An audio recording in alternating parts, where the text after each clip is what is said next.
So in life, there are moments when you stop and ask yourself, how did I get here? Like, why am I standing here? Well, this is definitely one of those moments for me. And I find myself going back to the beginning, back to my roots. I was born to incredible parents, amazing parents who served as doctors in the Indian Army.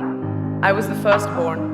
And as far back as I can remember, I made my parents very proud and happy 99% of the time. Okay, slight exaggerations of personal achievements are allowed from time to time, don't you think? My brother was born a few years later, and even then, nothing changed for me. We were both given equal opportunities, and I want to emphasize this. I want to really emphasize this for you because I don't think a lot of people might understand that being equal might seem very normal.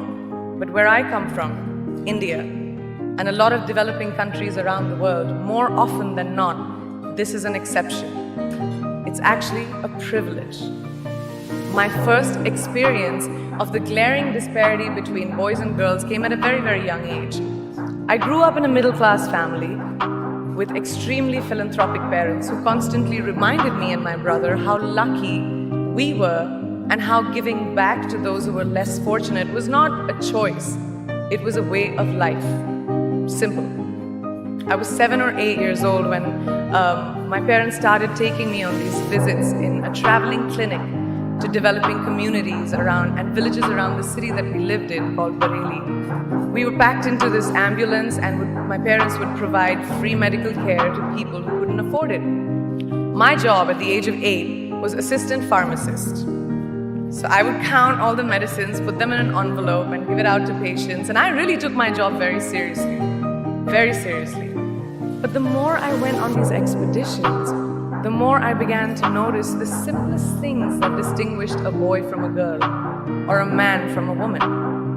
For example, girls were pulled out of school when they hit puberty because they were considered ready for marriage and babies.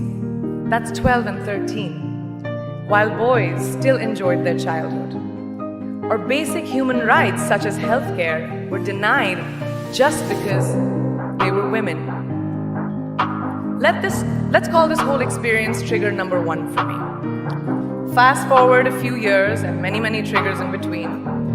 Like a producer-director, for example, early on in my career, I must have been about 18 or 19, telling me that if I didn't agree to the ridiculous terms or painfully low salary in his movie, that he would just replace me. Because girls are replaceable in the entertainment business. That was a memorable one. Made me decide to make myself irreplaceable. But I think what really moved the needle for me and ultimately led me to create the Priyanka Chopra Foundation for Health and Education and around the same time partner with UNICEF was an encounter with my housekeeper's daughter. About 12 years ago, I came home from set early one day and she was sitting in my library reading a book. And she must have been 8 or 9 years old and I knew she loved reading. So I asked her, I was like, it's a weekday, why aren't you in school? And she said, oh, I don't go to school anymore. So I went and asked her mother and I said, why isn't she in school? And her mom said that her family couldn't afford to send her and her brothers to school, so they chose the boys. The reason, she would eventually get married and it would be a waste of money. I was completely blown and it shook me to my core. Eventually, I decided to cover the cost of her education so that she could continue to learn, because education is a basic human right.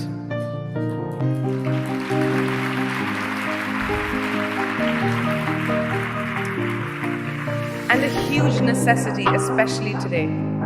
From that point on, I was determined to make a difference in as many children's lives as I could, in whatever big or small way that I could contribute. There's a really, really beautiful quote that I read recently, and I think it's absolutely appropriate to explain what I'm trying to say today.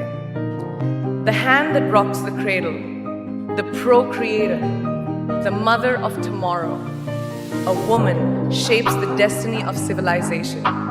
Such is the tragic irony of fate that a beautiful creation such as a girl child is today one of the gravest concerns facing humanity.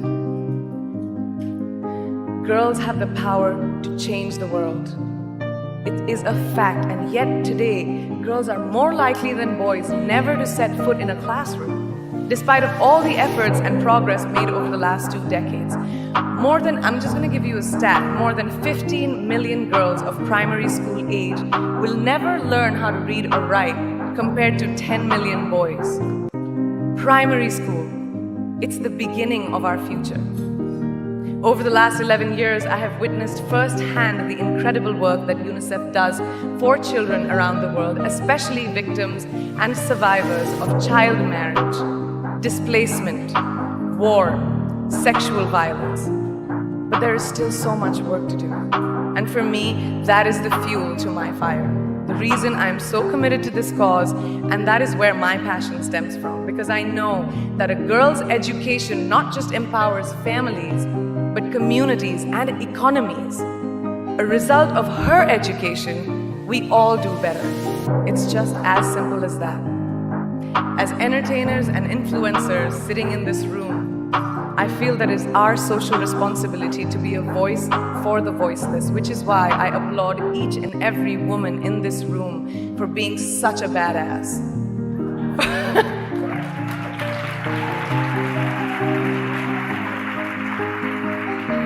For using your platform and your voice to contribute to change, and for ensuring that there is not even one lost generation as long as we are alive.